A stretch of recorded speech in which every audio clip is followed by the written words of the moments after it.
Dolo, Danheng just want to avoid trouble, Gu Yuina pursues. Chapter 71, A Man of Great Talent. Adjacent carriage में Prince जू जिंग और जू किंगे एक के बाद एक वहां पहुंचे। दोनों ही ड्रैगन लॉर्ड मेंगशू से मिलने आए थे। सोल मास्टर्स की दुनिया में एक प्रमुख हस्ती के रूप में ड्रैगन लॉर्ड मेंगशू का दर्जा एक महान रईस के बराबर था। यहाँ तक कि प्रिंस जू जिंग को भी अपना लहजा नर्म करना पड़ा और उनसे मैत्रीपूर्ण बातचीत करनी पड़ी। जू किंगे गर्मजोशी से मुस्कुराए, प्रिंस जू जिंग पर एक गहरी नज़र डाली और कहा, जब मैं जागा और आप नहीं दिखे अंकल, तो मुझे लगा कि शायद आप लॉर्ड मेंगशू से मिलने आए होंगे। पता चला कि मैं सही था।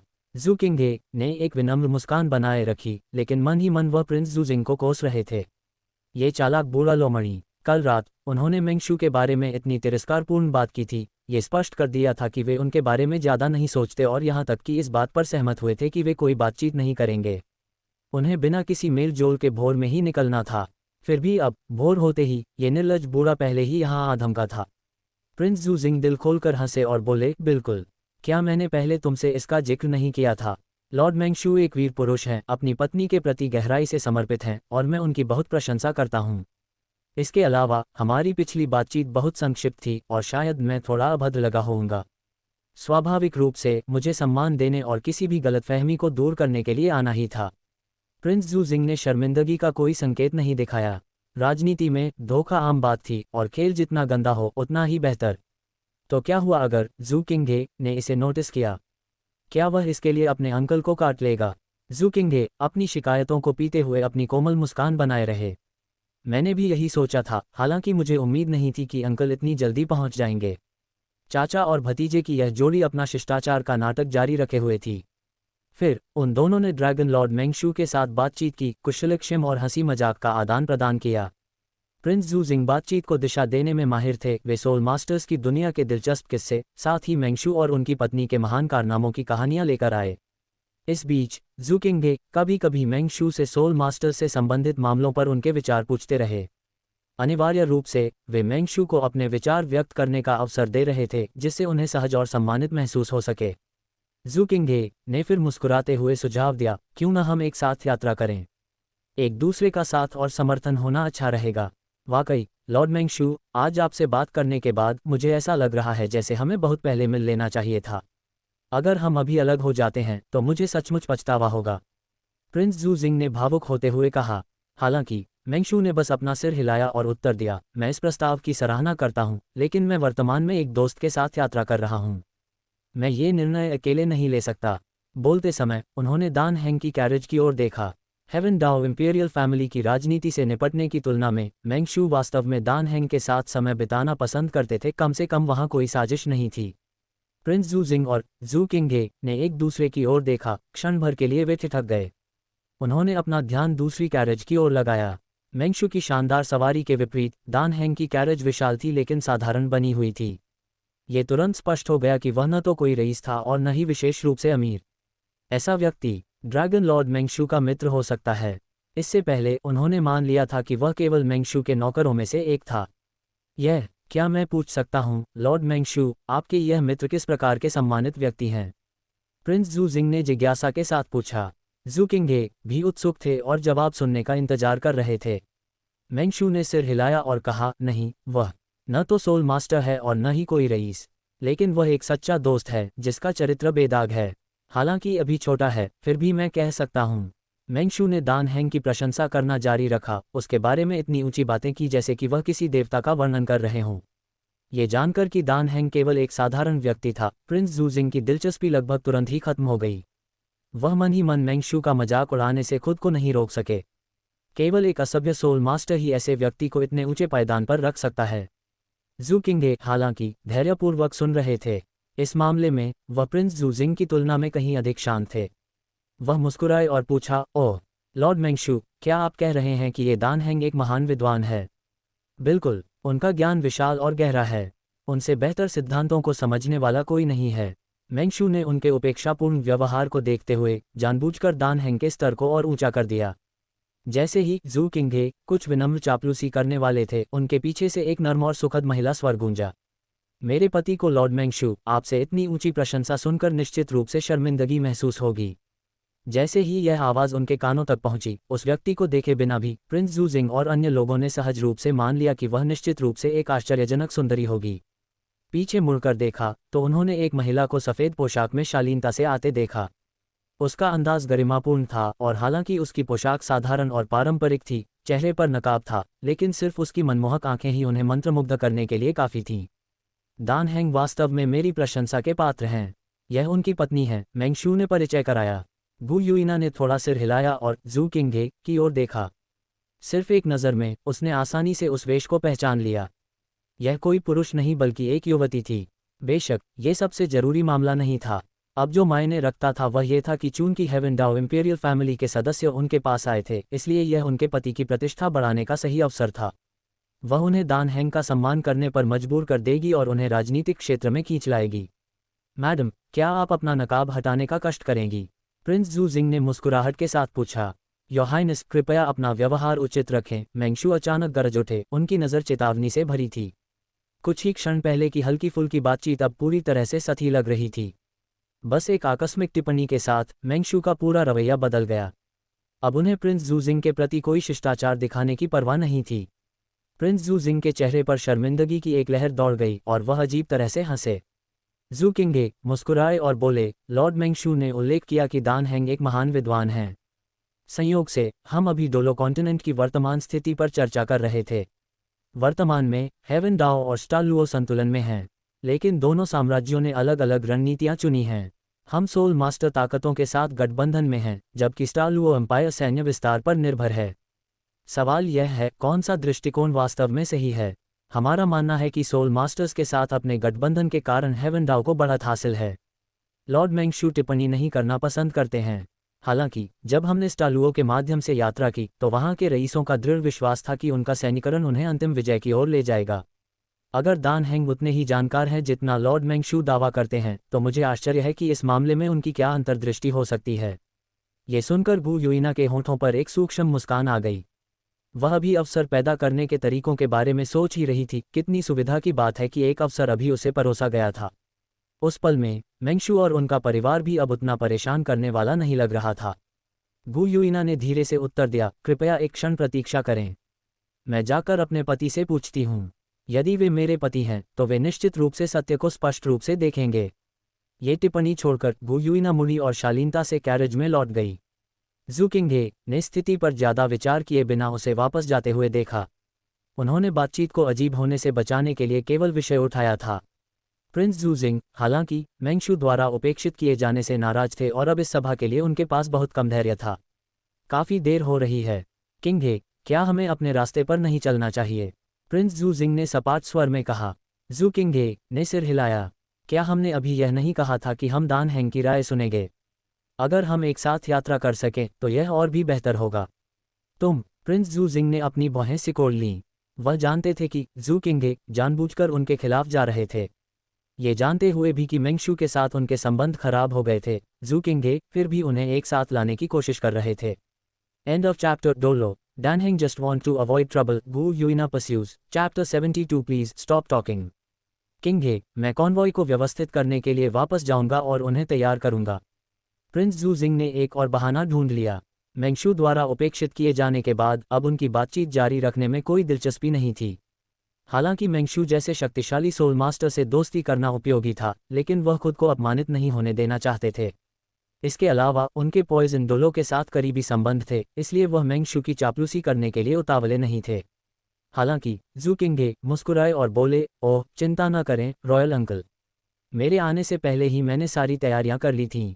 जैसे ही हम वापस लौटेंगे कॉन्वॉय प्रस्थान के लिए तैयार होगा। क्या ऐसा है? किंगे, आप निश्चित रूप से भरोसेमंद हैं। प्रिंस जूजिंग ने जबरदस्ती हंसने की कोशिश की, लेकिन अंदर ही अंदर वह गुस्से में थे। जू किंगे जानबूझकर उनके लिए चीजें मुश्किल बना रहे थे। मेंगशू ने ठंडी मुस्कान बिखेरी। एक सोल मास्टर के रूप में उनके मन में नोबल्स के लिए स्वाभाविक नापसंदगी थी। यदि मेंग क्लैन के पेट्रियार्क के रूप में उनकी स्थिति नहीं होती तो उन्होंने इन रॉयल्स के साथ व्यवहार करने की जहमत ही नहीं उठाई होती। यंग फ्रेंड दान हैंग शांति और सुकून पसंद करते हैं। बेहतर होगा कि हम साथ यात्रा न करें। अलग अलग रास्ते ये सुनिश्चित करेंगे कि हम एक दूसरे की गति धीमी न करें, मेंगशू ने उदासीनता से कहा। यह समझ में आता है ड्रैगन ड्यूक। किंगे, हमें भी यहाँ नहीं रुकना चाहिए। हमें जल्दी से हेवन डाओ वापस पहुँचना होगा। प्रिंस जू जिंग ने एक बनावटी मुस्कान के साथ कहा। हालांकि जू किंगे ने अपना सिर हिलाया। नहीं, ये पूरी तरह सही नहीं है। हम वर्तमान में स्टार लुओ एम्पायर की सीमाओं के भीतर हैं। यदि हम अपनी गति बढ़ाते हैं तो इससे उन्हें यह आभास हो सकता है कि हम डर के मारे भाग रहे हैं। यदि हम ड्रैगन ड्यूक और उनके ग्रुप की तरह स्वाभाविक रूप से आगे बढ़ते हैं तो हम अनावश्यक संदेह से बच सकते हैं। हमें थोड़ा और इंतज़ार करना चाहिए। यदि मिस्टर दान हेंग तैयार हैं तो साथ यात्रा करना एक शानदार अवसर होगा। जू किंगे हर हाल में प्रिंस जू जिंग के खिलाफ जाने और मेंगशू को साथ लाने पर अड़े थे। प्रिंस जू जिंग के चेहरे पर अंधेरा छा गया। उन्होंने विरोध करने के लिए अपना मुंह खोला, लेकिन तभी एक ठंडी हवा का झोंका पास से गुजरा। सबका ध्यान उस ओर गया और उनकी आंखें सफ़ेद कपड़ों में लिपटी एक आकृति पर टिकीं। गु युइना वापस आ गई थीं। हालांकि वह अभी भी वेग थीं, लेकिन उनका आत्मविश्वास से भरा और साफ झलक रहा था। जू किंगे ने अपने हाथ जोड़े और मुस्कुराए। मैडम, मुझे आश्चर्य है कि मिस्टर दान हेंग वर्तमान में डोलो कॉन्टिनेंट की स्थिति के बारे में क्या सोचते हैं। प्रिंस जू जिंग ने मुंह सिकोड़ा और अपना सिर दूसरी तरफ घुमा लिया। उन्हें दान हेंग के जवाब में बिल्कुल भी दिलचस्पी नहीं थी। सामान्य समझ रखने वाला कोई भी व्यक्ति रॉयल फैमिली के सामने हेवन डाओ एम्पायर की आलोचना करने की गलती नहीं करेगा। और अगर दान हेंग ने कोई बकवास करने की कोशिश की तो वह केवल खुद को मूर्ख ही साबित करेंगे। प्रिंस जू जिंग यहाँ तक सोच रहे थे कि यदि गु युइना ने कुछ हास्यास्पद कहा तो वह उस अवसर का लाभ उठाकर उनका मजाक उड़ाएंगे और मेंगशू की पिछली शत्रुता का बदला लेंगे। मेरे हस्बैंड ने कहा कि डोलो कॉन्टिनेंट की वर्तमान स्थिति की कुंजी केवल एक ही चीज़ है, स्पिरिट हॉल। हेवन डाओ और स्टार लुओ के विकल्प अप्रासंगिक हैं। जो मायने रखता है वह स्पिरिट हॉल का निर्णय है। यदि स्पिरिट हॉल चाहता है कि हेवन डाओ फले फूले तो वह फलेगा फूलेगा। इसके विपरीत, यदि वे स्टार लुओ का पतन चाहते हैं तो स्टार लुओ का पतन होगा। यह एम्पायर नहीं है जो अपना भाग्य स्वयं तय करते हैं। गु युइना की आवाज़ शांत लेकिन दृढ़ थी। प्रिंस जू जिंग और जू किंगे क्षण भर के लिए स्तब्ध रह गए। दान हेंग का उत्तर निश्चित रूप से लीक से हटकर था। स्पिरिट हॉल केवल एक सोल मास्टर ऑर्गेनाइजेशन था, जबकि निर्विवाद रूप से शक्तिशाली था, पर इसकी तुलना एक एम्पायर से कैसे की जा सकती थी। डोलो कॉन्टिनेंट के असली शासक अभी भी महान एम्पायर ही थे। प्रिंस जू जिंग ने उपहास किया और पूछा, आपके हस्बैंड स्पिरिट हॉल को इतना महत्व देते हैं, वह उनके सोल मास्टर्स में से एक तो नहीं है ना? मेंगशू ने प्रिंस जू जिंग की ओर देखा और पूछा, यंग फ्रेंड दान हेंग ऐसा क्यों कहते हैं? गु युइना ने आगे कहा, कुछ साल पहले स्टार लुओ एम्पायर ने युद्ध शुरू किया था। यदि स्पिरिट हॉल का हस्तक्षेप नहीं होता तो हेवन डाओ एम्पायर नष्ट हो गया होता। अब भी दोनों एम्पायर के बीच शक्ति का अंतर काफ़ी हद तक नहीं बदला है। यदि स्पिरिट हॉल हेवन डाओ का विनाश चाहता तो वे बस स्टार लुओ के साथ गठबंधन कर सकते थे और इसे संभव बना सकते थे। और यदि स्पिरिट हॉल वास्तव में स्टार लुओ को मिटाना चाहता तो उन्हें केवल हेवन डाओ के सहयोग की आवश्यकता होती। एक पक्ष सोल मास्टर लीजेंस तैनात करता, दूसरा अपनी मिलिट्री को सक्रिय करता, स्टार लुओ का अंत निश्चित होता। गु युइना की बातों ने दूसरों को कुछ समय के लिए निशब्द कर दिया। अब तक उन्होंने केवल दो महान एम्पायर के दृष्टिकोण से स्थिति को देखा था। उन्होंने कभी भी स्पिरिट हॉल की भूमिका पर इतनी गहराई से विचार नहीं किया था। आखिरकार स्पिरिट हॉल केवल एक सोल मास्टर ऑर्गेनाइजेशन था। पूरे महाद्वीप में बिखरी हुई 1 लाख से कम की कुल सदस्यता के साथ उनके पास महाद्वीपीय मामलों को निर्देशित करने की शक्ति नहीं होनी चाहिए थी। इस बीच दो महान एम्पायर में से प्रत्येक के पास लाखों की स्थायी सेनाएं थीं। उनकी मिलिट्री माइट एक ही फरमान के साथ स्पिरिट हॉल का सफाया करने के लिए पर्याप्त थी।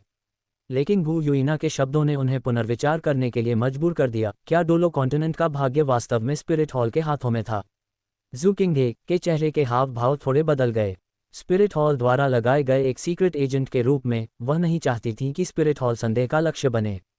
यदि हेवन डाओ एम्पायर को खतरे का एहसास हो गया और उसने पहले ही कोई कार्रवाई कर दी तो ये स्पिरिट हॉल के लिए एक आपदा होगी। मैं समझ गया। मिस्टर दान हेंग का निश्चित रूप से एक दिलचस्प दृष्टिकोण है। जू किंगे ने कुछ विनम्र प्रशंसा की, इस उम्मीद में कि बातचीत को दूसरी तरफ मोड़ा जा सके। हालांकि गु युइना रुकने को तैयार नहीं थीं। वह अपने हस्बैंड की प्रतिष्ठा स्थापित करने के लिए दृढ़ थीं। यदि वह दान हेंग का नाम प्रसिद्ध कर सकी तो जब वे हेवन डाओ सिटी पहुंचेंगे तो बाहरी ताकतें अपने आप उनसे मिलने आएंगी। और भविष्य में डोलो कॉन्टिनेंट को एकीकृत करने वाली सबसे संभावित शक्ति वह भी स्पिरिट हॉल ही है। गु युइना ने घोषणा की। उनके शब्दों ने वहां उपस्थित सभी लोगों को चौंका दिया। जू किंगे और प्रिंस जू जिंग दोनों की भौहें तन गईं। हालांकि उनकी चिंताएं अलग थीं, लेकिन वे समान रूप से परेशान थे। इससे पहले कि जू किंगे कुछ बोल पाती, प्रिंस जू जिंग ने पहले बीच में टोकते हुए पूछा, और आपके पास ऐसा कहने का क्या आधार है? स्पिरिट हॉल संभवतः डोलो कॉन्टिनेंट का शासक कैसे बन सकता है? गु यूइना ने उनकी ओर देखा तक नहीं। उन्होंने अपने हाथ अपनी पीठ के पीछे बांध लिए और ठंडे स्वर में उत्तर दिया, क्योंकि स्पिरिट हॉल एक नई सिस्टम का प्रतिनिधित्व करता है। नोबिलिटी के विपरीत ये सोल मास्टर्स को एक उच्च दर्जा देता है, उन्हें अधिक सोशल रिस्पॉन्सिबिलिटीज और सम्मान सौंपता है। आम लोगों के लिए स्पिरिट हॉल विशेषाधिकार प्राप्त वर्ग प्रिविलेज्ड क्लास में उठने का एक निष्पक्ष मार्ग प्रदान करता है। स्पिरिट हॉल सिस्टम में कोई भी सोल मास्टर बन सकता है। सोशल मोबिलिटी यहाँ अधिक स्वस्थ और न्यायपूर्ण है। एक अधिक पूर्ण, न्यायपूर्ण और श्रेष्ठ सिस्टम, यही स्पिरिट हॉल की नींव है। इससे भी महत्वपूर्ण बात यह है कि स्पिरिट हॉल के पास दोनों एम्पायर को उखाड़ फेंकने की क्षमता है। पर्याप्त समय और तैयारी के साथ महाद्वीप को एकीकृत करना पूरी तरह से संभव है। ज़ू किंगे एकदम सुन्न रह गईं, उनके चेहरे पर घबराहट छाने लगी। नहीं, कृपया रुक जाए। यदि यह बातचीत जारी रही तो स्पिरिट हॉल की पूरी स्ट्रैटेजी उजागर हो जाएगी। शुरुआत में प्रिंस ज़ू जिंग ने गु यूइना के तर्क को खारिज कर दिया था, लेकिन उनके आगे के स्पष्टीकरण के बाद उनका चेहरा काला पड़ गया, इसलिए नहीं कि वह उनसे नाराज थे, बल्कि इसलिए क्योंकि वह उन पर विश्वास करने लगे थे। वह अब हेवन डाओ एम्पायर के लिए गहराई से चिंतित थे। तो मुझे बताओ, स्पिरिट हॉल को क्या तैयारियां करनी होंगी? प्रिंस ज़ू जिंग ने सम्मान के भाव में अपने हाथ जोड़े, उनकी पिछली चंचलता गायब हो गई थी। उनका रवैया अब गंभीर हो गया था। चैप्टर समाप्त। Dolo, Danheng just want to avoid trouble, Gu Yuena pursues. Chapter 73 rising to fame. Mengshu ने अपनी ठुड्डी सहलाई, वह थोड़ा हैरान थे। क्या अब उन्हें एहसास हुआ कि दान हैंग शासन कला, आर्ट ऑफ गवर्नेंस में भी इतने निपुण थे? ऐसा लग रहा था कि दान हैंग उनकी कल्पना से कहीं अधिक असाधारण थे। एक पल के लिए उन्हें पछतावे की टीस महसूस हुई। काश वह दान हैंग से पहले मिले होते। यदि ऐसा होता तो दान हैंग चाहे जो भी कहते, वह बस उन्हें अपने मेंग क्लैन में अपने ग्रैंडसन इन लॉ के रूप में अगवा कर ले जाते। गु यूइना ने देखा कि कैसे प्रिंस ज़ू जिंग का रवैया बदल गया और उनके होठों के कोने थोड़े ऊपर की ओर मुड़ गए। ये वही प्रभाव था जो वह चाहती थी, ताकि उनके हस्बैंड का नाम हेवन डाओ एम्पायर के नोबल्स के बीच फैल जाए। एक बार जब वे उनसे मिलने की पहल करेंगे और एक बार जब वह प्रसिद्धि और भाग्य की दुनिया में उलझ जाएंगे, तो वह धीरे धीरे महत्वाकांक्षा के रास्ते पर कदम रखेंगे। स्पिरिट हॉल ने अपनी तैयारियां पहले ही कर ली हैं। गु यूइना मुस्कुराईं। सिर्फ एक वाक्य से ज़ू किंगे को तुरंत अपनी रीढ़ में एक सिहरन महसूस हुई। नहीं, बकवास करना बंद करो। अगर प्रिंस ज़ू जिंग ने इसे गंभीरता से लिया और एम्परर ज़ू ये को इसकी सूचना दी तो? यदि हेवन डाओ एम्पायर ने वास्तव में स्पिरिट हॉल को निशाना बनाना शुरू कर दिया, तो उनका भविष्य का विस्तार काफ़ी कठिन हो जाएगा। पहले से ही तैयारियां कर ली हैं। तुम्हारा क्या मतलब है? प्रिंस ज़ू जिंग ने भ्रम में पूछा। गु यूइना ने एक उंगली उठाई और धीरे से बोली, पहला, स्पिरिट हॉल पूरे डोलो कॉन्टिनेंट में फैल चुका है। हर गांव स्पिरिट हॉल के बारे में जानता है और यह वही है जो उनके मार्शल सोल्स को जागृत अवेकन कर रहा है। ऐसी प्रतिष्ठा और कृतज्ञता ने उन्हें आम लोगों के बीच अपनी नींव स्थापित करने की अनुमति दी है। तो अगर स्पिरिट हॉल दुनिया का नियंत्रण अपने हाथ में ले लेता है, तो क्या लोग विरोध करेंगे या वे इसे खुशी खुशी स्वीकार करेंगे? गु यूइना ने बदले में सवाल पूछा। ये विचार मूल रूप से दान हैंग द्वारा तैयार किए गए थे और उन्होंने बस अपनी समझ के साथ उनका विस्तार किया। आखिरकार दान हैंग को दूसरों को चीजें समझाने की आदत नहीं थी, वह अक्सर सिर्फ अपने निष्कर्ष बताते थे। कोई उन्हें समझ पाता है या नहीं, ये पूरी तरह से उनकी अपनी क्षमताओं पर निर्भर करता था। सौभाग्य से गु यूइना के पास असाधारण बुद्धिमत्ता थी। उनके विचारों को आत्मसात करने के बाद वह उन्हें इस तरह से पेश करने में सक्षम थी कि दूसरों को ज्ञान प्राप्त हो सके।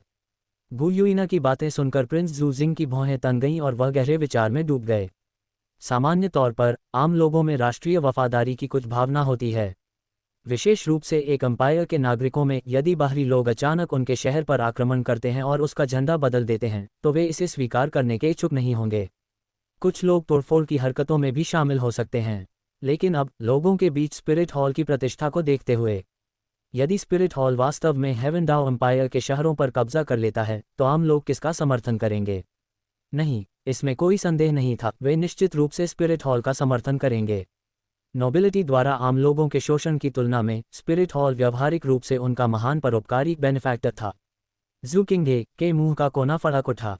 बहुत बढ़िया, बस उस एक वाक्य ने स्पिरिट हॉल पर बहुत बड़ी मुसीबत ला दी थी।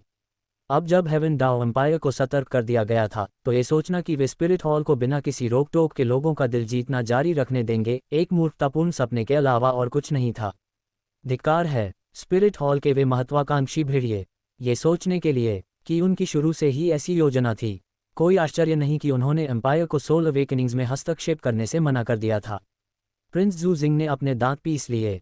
अब जब उन्हें ज्ञान प्राप्त हो गया था, उन्हें एहसास हुआ कि स्पिरिट हॉल कितना कपटी था। जब मैं वापस लौटूंगा तो मुझे हिज मैजेस्टी को रिपोर्ट करनी होगी। हम स्पिरिट हॉल को इस तरह जारी रखने नहीं दे सकते। निश्चित रूप से मैं भी रॉयल अंकल के साथ एक रिपोर्ट जमा करूंगा।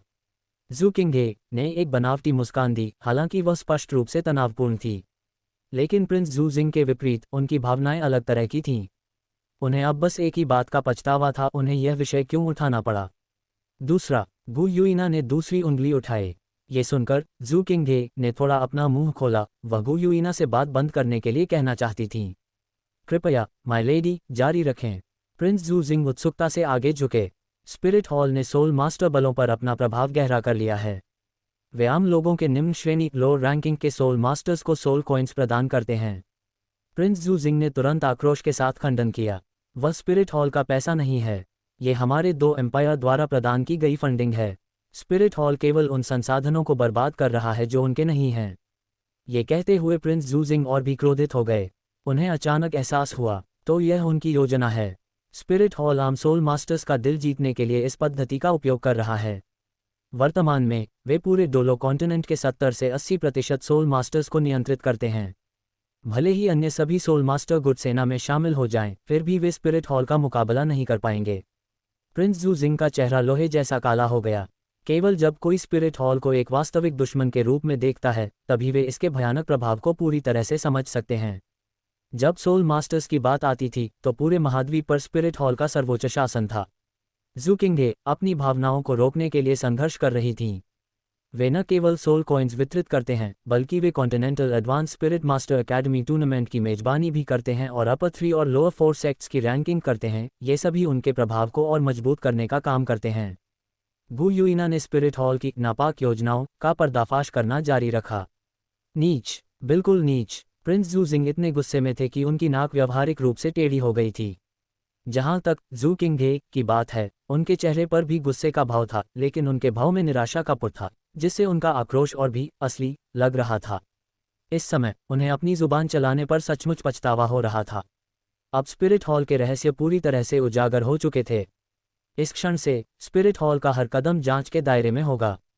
स्पिरिट हॉल की महत्वाकांक्षाएं अपने इतिहास के सबसे बड़े दमन सप्रेशन का सामना करने वाली थीं।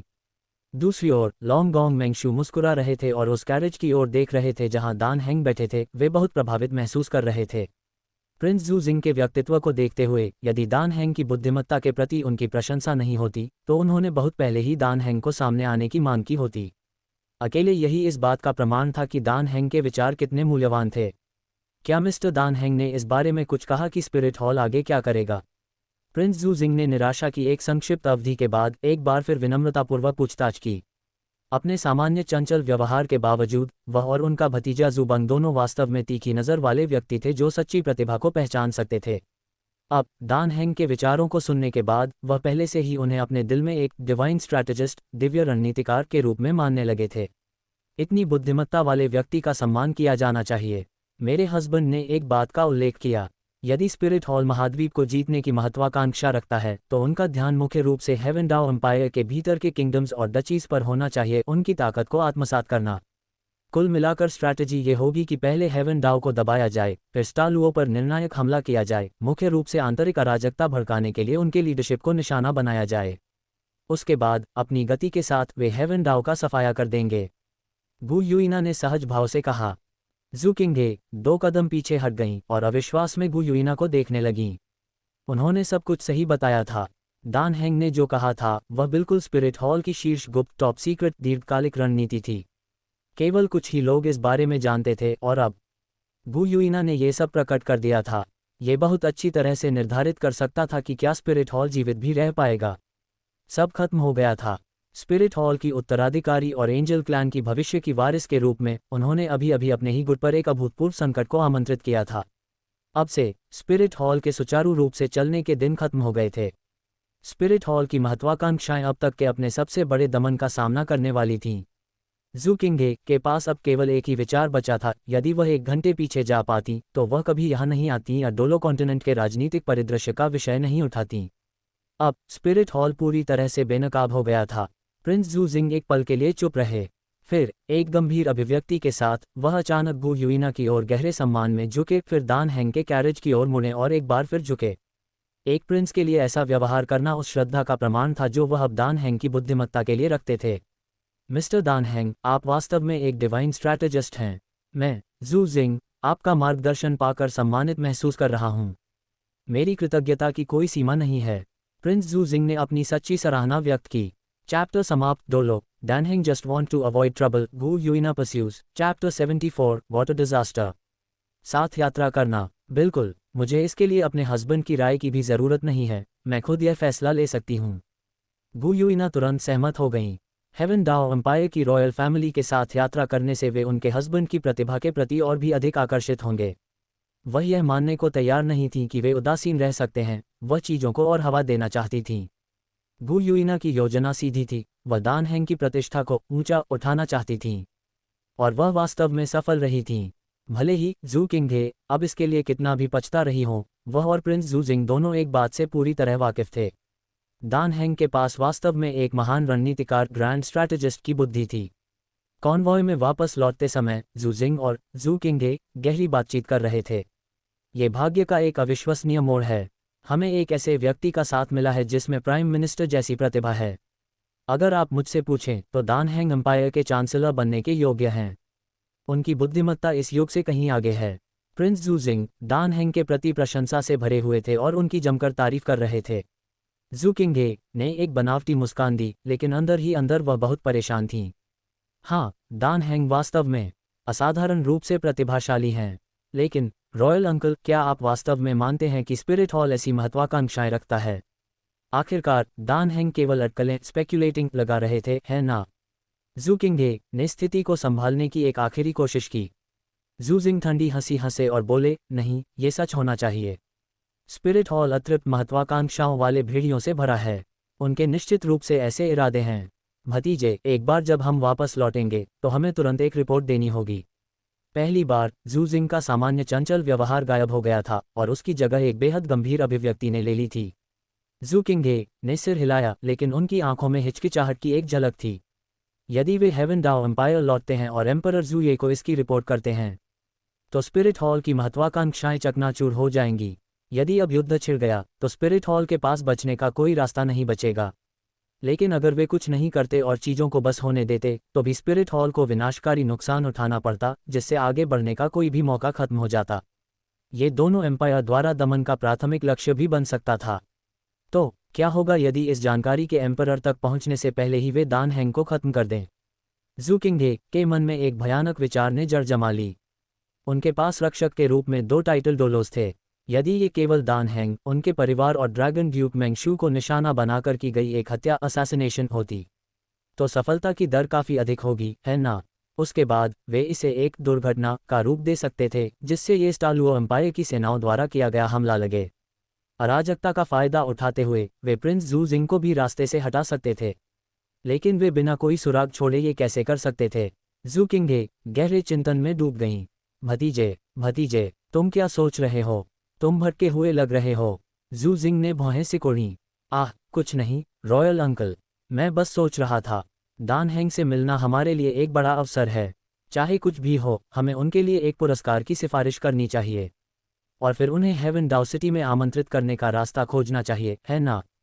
हाँ, यह एक उत्कृष्ट विचार है। तुम बहुत विचारशील हो। जू जिंग इस योजना से प्रसन्न होकर ठहाका मारकर हंसे। हे, जू किंगहे ने एक अजीब हंसी हंसी। चलते समय उनकी उंगलियां एक पेड़ के तने से टकराईं, जिससे उस पर एक गुप्त निशान बन गया। उनके जाने के कुछ ही पलों बाद 2 आकृतियां अचानक उस स्थान के पास दिखाई दी जहां जू किंगहे ने निशान बनाया था। उसकी जांच करने के बाद एक लंबे पतले आदमी ने बुदबुदाया, यंग मास्टर चाहते हैं कि हम गुप्त रूप से उन 2 कैरेजेस पर नजर रखें और देखें कि क्या कुछ असामान्य है। कितना भयानक व्यक्ति है! उसने वास्तव में स्पिरिट हॉल की महत्वाकांक्षाओं का इतनी सटीकता से अनुमान लगा लिया। इस आदमी को कतई जीवित नहीं रहने दिया जा सकता। दोनों टाइटल डोलोज ने एक दूसरे की ओर देखा और एक ही फैसले पर पहुंचे। दान हैंग के कैरेज के अंदर जी जी और जू जूचिंग को बाहर भेज दिया गया था, जिससे केवल दान हैंग और गु युइना अंदर रह गए थे। गु युइना दान हैंग की बांह से चिपकी हुई थी और अपनी ठुड्डी उस पर टिका रखी थी। याचना भरी आंखों से उनकी ओर देखते हुए उन्होंने धीरे से विनती की, हस्बैंड, कृपया मान जाए, ठीक है? चलिए हेवन डाउ सिटी चलते हैं, ठीक है। उन्होंने धीरे से उनकी बाँह हिलाई, उनका कोमल शरीर उनसे सट गया। दान हैंग का चेहरा थोड़ा लाल हो गया, यहाँ तक कि गु युइना का चेहरा भी अब लाल हो गया था। वह शक्तिशाली सिल्वर ड्रैगन किंग अब इतनी विनम्र हो रही थी, यहाँ तक कि उन्होंने जीजी को भी पहले ही भगा दिया था। दान हैंग अकड़ गए, अपनी बाँह छुड़ाने की कोशिश की, लेकिन गु युइना ने अपनी पकड़ और मजबूत कर ली। यदि वह ताकत का प्रयोग करते तो अंततः उन्हें ही चोट पहुंचती। तुम कृपया हस्बैंड, यदि हम हेवन डाउ सिटी चले जाते हैं तो मैं वादा करती हूँ कि मैं शांति से रहूंगी और किसी का ध्यान आकर्षित नहीं करूंगी। मैं बस घर पर रहूंगी और परिवार की देखभाल करूंगी, ठीक है। गु युइना ने प्रतिज्ञा में 3 उंगलियां उठाईं। दान हैंग ने गु युइना की गंभीर अभिव्यक्ति को देखा और थोड़ा हिचकिचाए। क्या एक छोटे से शहर में रहना भी ठीक नहीं है? गु युइना ने तुरंत अपना सिर हिलाया और गंभीरता से उत्तर दिया, वह जगह स्टारडाउ फॉरेस्ट के बहुत करीब है। और इसके अलावा हस्बैंड वहाँ पहले से ही काफ़ी प्रसिद्ध हैं, अब वहाँ शांति से रहना असंभव है। लेकिन हेवन डाउ सिटी में बहुत सारे लोग हैं। यदि हम परेशानी खड़ी नहीं करते हैं तो कोई हमें नोटिस भी नहीं करेगा। गु युइना के शानदार चेहरे पर एक शुद्ध मुस्कान खिल उठी। दान हैंग ने अपनी भौहें सिकुड़ी और विचार किया, क्या ये वास्तव में सच था? फिर भी गु युइना की मासूम दिखने वाली आंखों में देखते हुए वह झूठ बोलती नहीं लग रही थी। हस्बैंड, जब भविष्य में हमारे बच्चे होंगे तो हेवन डाउ सिटी उन्हें बढ़ने के लिए एक बेहतर वातावरण प्रदान करेगा, है ना? गु युइना ने दान हैंग का हाथ पकड़कर अपने गाल पर रख लिया। दान हैंग ने धीरे से उनका चेहरा सहलाया, मन ही मन सोच रहे थे, बच्चे होना तो बस एक मजाक था। आखिरकार वह विद्याधरा क्लैन से थे और गु युइना एक ड्रैगन थीं। प्रजनन संबंधी बाधा, रिप्रोडक्टिव बैरियर की संभावना का तो जिक्र ही क्या। विद्याधरा सदस्यों के बीच भी बच्चे को जन्म देना लगभग असंभव था। गु युइना की याचना भरी नजरों के सामने दान हैंग ने एक आह भरी। मुझे इस बारे में सोचने दो, गु युइना गुनगुनाई, फिर अचानक उन पर झपटी और उनके गाल पर किस किया। हस्बैंड, मैं आपकी हर बात मानूंगी। उन्होंने अपनी बाहें उनके गले में डाल दी, बिना किसी हिचकिचाहट के आगे बढ़ीं और उनके होठों को अपने होठों से चूम लिया। दान हैंग स्थिर रहे, गु युइना की गर्माहट को महसूस करते हुए जैसे जैसे किस गहरा होता गया। जल्द ही एक छोटा गर्म हाथ उनके कपड़ों के नीचे सरक गया। गु युइना अधीर हो रही थीं। हालांकि वह कद में छोटी थीं, लेकिन इस समय वह पूरी तरह से दान हैंग पर हावी थीं, उन्हें दीवार के खिलाफ दबाए हुए थीं, उनकी भूमिकाएं जैसे उलट गई थीं। उनका प्रलोभन सडक्शन एक धधकती आग की तरह था जिसने दान हैंग की दबी हुई भावनाओं को जगा दिया था। धमाका, अचानक जमीन जोर से कांप उठी। दोनों वापस वास्तविकता में आ गए, उनके चेहरे लाल थे और वे एक दूसरे से नजरें चुरा रहे थे। कैरेज के अंदर का तापमान काफी बढ़ गया था। कैरेज के बाहर 300 मीटर की दूरी पर जी ने अभी अभी एक सुनहरे कवच वाले आदमी को जमीन पर पटक दिया था और उसकी पीठ पर अपना पैर रख दिया था। यह आदमी कोई और नहीं बल्कि कियान रैंक्स्यू के रक्षकों में से एक स्नेक लांस डोलो था। तुम कौन हो? तुम यहाँ क्यों दुबक कर घूम रहे हो? क्या तुम्हारे हमारे प्रति बुरे इरादे हैं? जी ने ठंडे स्वर में फुफकारा। स्नेक लांस डोलो का चेहरा बैंगनी पड़ गया, उसकी मुट्ठियां भिंच गईं क्योंकि वह जमीन पीट रहा था। वह गुप्त रूप से देख रहा था। तभी यह महिला आसमान से उतरी, जो बेहद शक्तिशाली थी, और उसने एक ही किक में उसे नीचे गिरा दिया। अब वह फंस गया था। यदि उसने अपनी टाइटल डोलो की ताकत दिखाई तो प्रिंस जू जिंग निश्चित रूप से स्पिरिट हॉल पर संदेह करेंगे। इससे निश्चित रूप से जू किंग हे के बारे में संदेह पैदा होगा, इसलिए वह लापरवाही से काम नहीं ले सकता था। चैप्टर समाप्त। Dolo, Dan Heng just want to avoid trouble, Gu Yuina pursues. Chapter 75, Uncle and Nephew Cooperation. बोलो, जी ठंडे स्वर में फुफकारी और अपने पैर से दबाव और बढ़ा दिया। स्नेक लांस डोलो कराह उठा, उसकी सोल पावर उसके पूरे शरीर में उमड़ रही थी, जिससे वह मुश्किल से अपना बचाव कर पा रहा था। लेकिन आज़ाद होने की कोशिश, वह केवल एक मूर्खतापूर्ण सपना था। इस महिला के साथ क्या समस्या है? इसके पास इतनी अपार शक्ति कहाँ से आए? स्नेक लांस डोलो की सांसें भारी होने लगीं, उसकी नाक से खून के झाग निकलने लगे, लेकिन वह जिद पर अड़ा रहा और चुप रहा। हे, तुम सच में बहुत जिद्दी हो।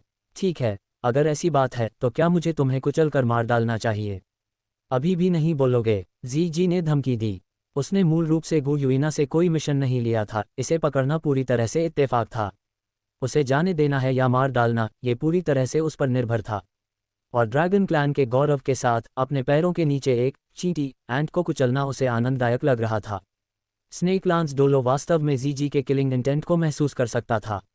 यदि उसने जल्द ही कुछ नहीं किया तो वह सच में कुचला जा सकता था, और इतनी अपमानजनक मौत मरना शायद ही कोई दूसरा टाइटल डोलो होगा जिसकी नियति इससे बदतर रही होगी। मैं बोलूंगा, स्नेक लांस डोलो कांपते हुए ये शब्द कहे। तो फिर बहाने बनाना बंद करो। मैंने तुम्हारे जैसे बहुतों को पहले भी मारा है, जी ने गर्व से कहा।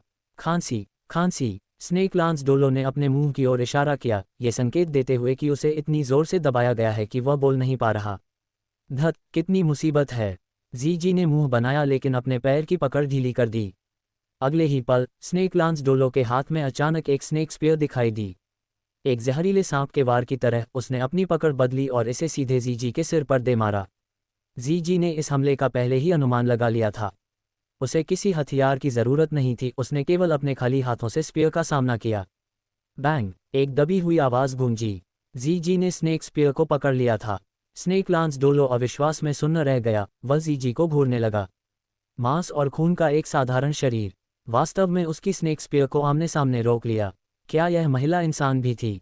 उस क्षण जब वह स्तब्ध था, जी ने अचानक उसे पीछे की ओर झटका दिया।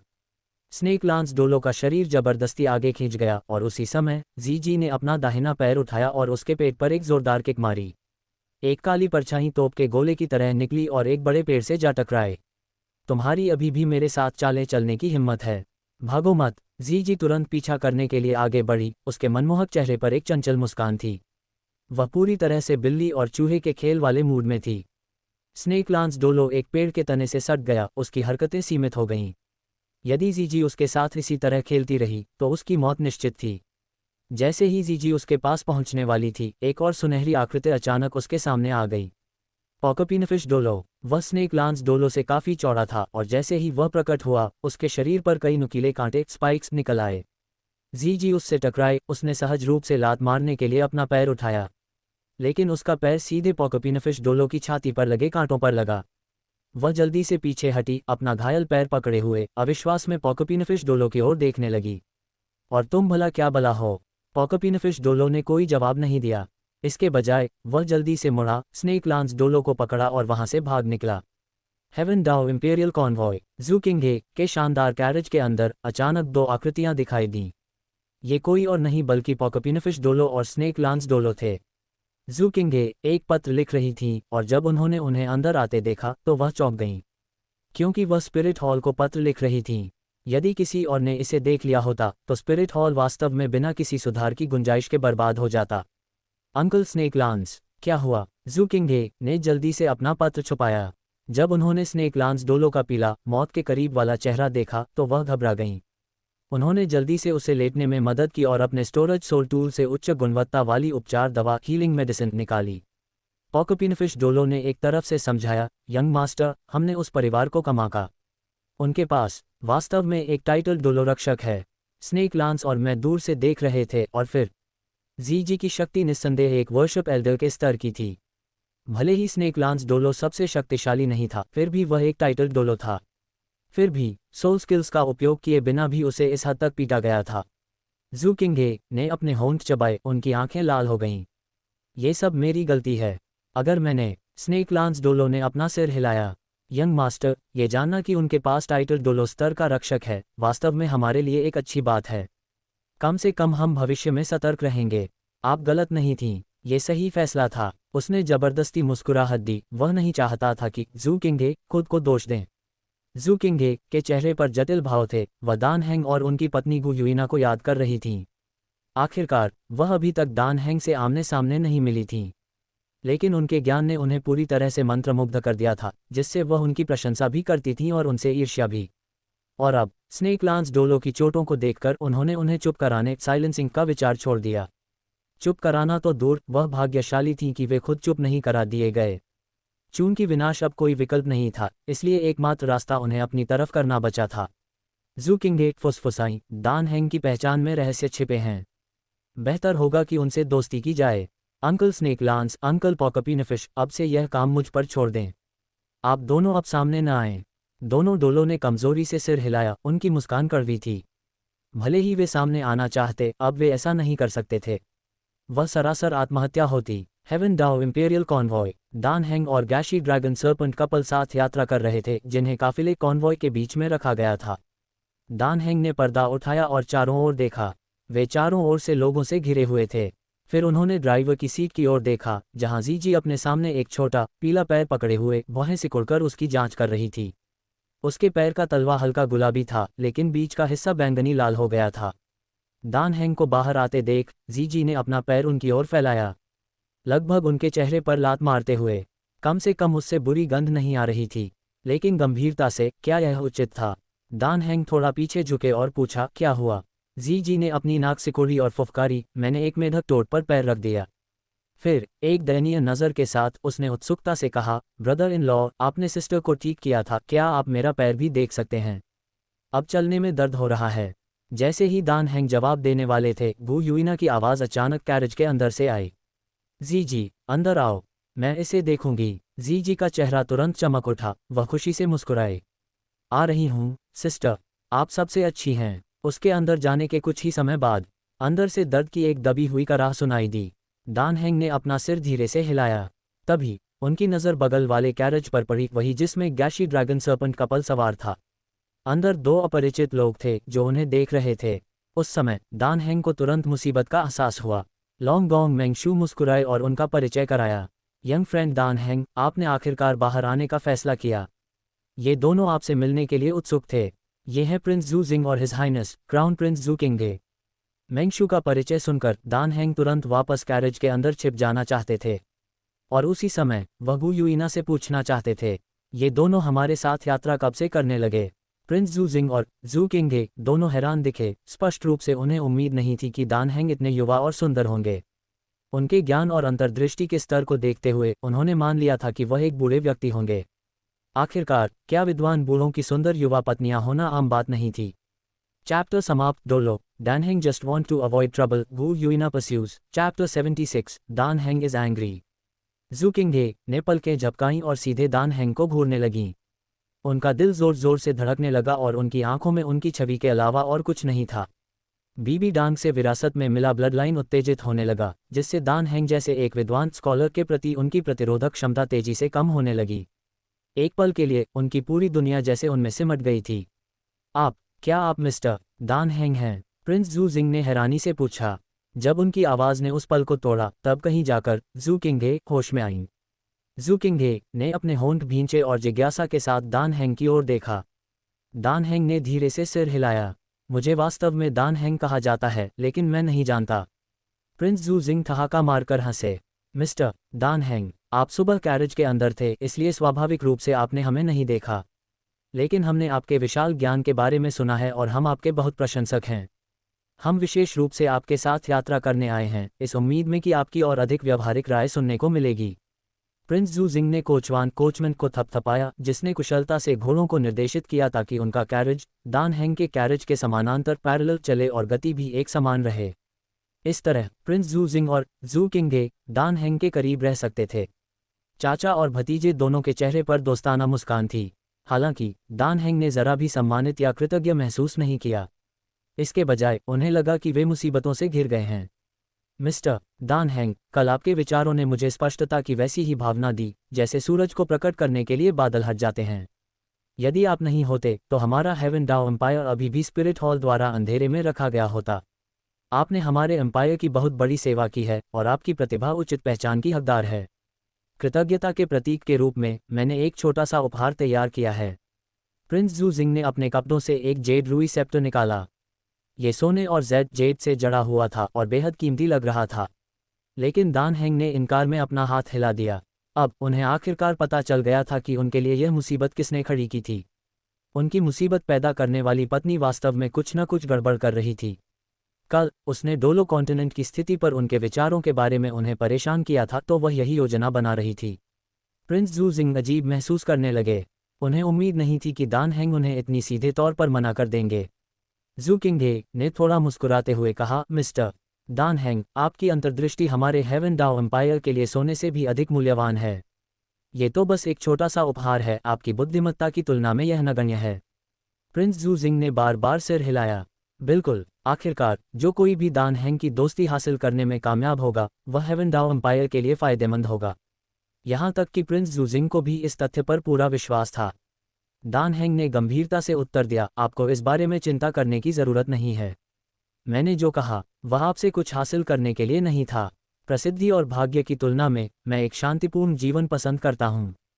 यदि आप वास्तव में मुझे धन्यवाद देना चाहते हैं तो मेरे जीवन में खलल न डालें। ये कहने के बाद दान हेंग ने उनकी ओर सिर हिलाया और वापस अपने कैरेज के अंदर चले गए। प्रिंस जू जिंग और जू किंगे ने एक दूसरे को हैरानी से देखा, दोनों पूरी तरह से स्तब्ध थे।